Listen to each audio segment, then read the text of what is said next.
अपना परिचय दिया। मैं विनय कुमार सिंह पिंटू, सहायक सचिव प्रशासन the central bar association Banaras. Vinay ji, आज किस प्रकार का आप लोगों ने पत्रक दिया और क्या मांगे? जी, हम लोगों की 25 तारीख को कल एक वर्चुअल मीटिंग हुई, जिसमें कोरोना काल में अधिवक्ताओं को जो चिकित्सा सुविधा नहीं मिल पा रही है और काफ़ी लोग उसमें दिवंगत हो गए, लगभग 26-27 लोग। तो उसी में हम लोगों की बैठक हुई, तो हम लोगों ने निर्णय लिया कि क्यों ना हम लोगों को 20 बेड का एक यहाँ पे अस्थायी हॉस्पिटल हो जाए, जिसमें ऑक्सीजन वगैरह की व्यवस्था रहे, एम्बुलेंस की व्यवस्था रहे।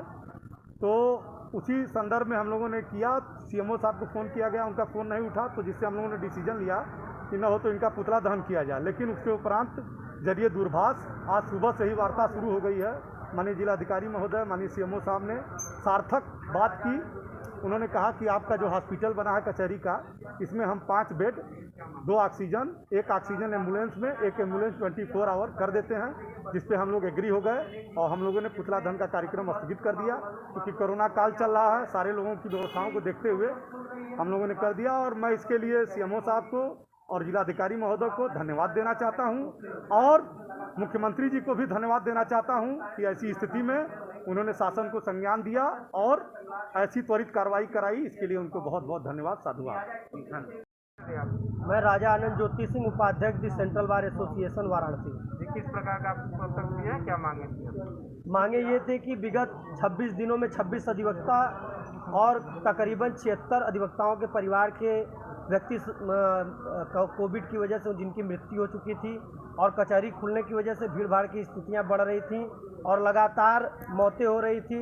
लिहाजा शासन से मांग थी कि कचहरी कैंपस के अंदर हॉस्पिटल में बेड और ऑक्सीजन की व्यवस्था कराई जाए, यहाँ मौके पर एक एम्बुलेंस की व्यवस्था कराई जाए, साथ ही साथ वैक्सीनेशन की व्यवस्था कराई जाए और जितनी भी मांगें थी सारी मांगों को मान लिया गया है। और सीएमओ द्वारा कहा गया, जिलाधिकारी द्वारा कहा गया कि आपके कचहरी कैंपस में डीएम पोर्टिको के पास एक एम्बुलेंस, साथ ही साथ हॉस्पिटल में वैक्सीनेशन प्रतिदिन 100 अधिवक्ताओं का और 3 सिलेंडर ऑक्सीजन की टंकी और 5 बेड का व्यवस्था यहाँ तत्काल किया। आप अधिवक्ताओं का आरोप भी है कि लगातार उच्च अधिकारियों को, सीएमओ को भी और जो स्वास्थ्य से जुड़े हुए आला अधिकारी हैं उनको कॉल करके बताया जा रहा है, सुविधा के लिए मांगा जा रहा है, लेकिन कोई सुविधा नहीं उपलब्ध कराई जा रही है। तो इस पे क्या कुछ अधिकारी थे जो बातों को नहीं सुन रहे थे और फ़ोन नहीं उठा रहे थे, जिसके लिए मुझे मजबूरन बड़ी कार्रवाई, बड़े आंदोलन की तरफ जाना पड़ रहा था।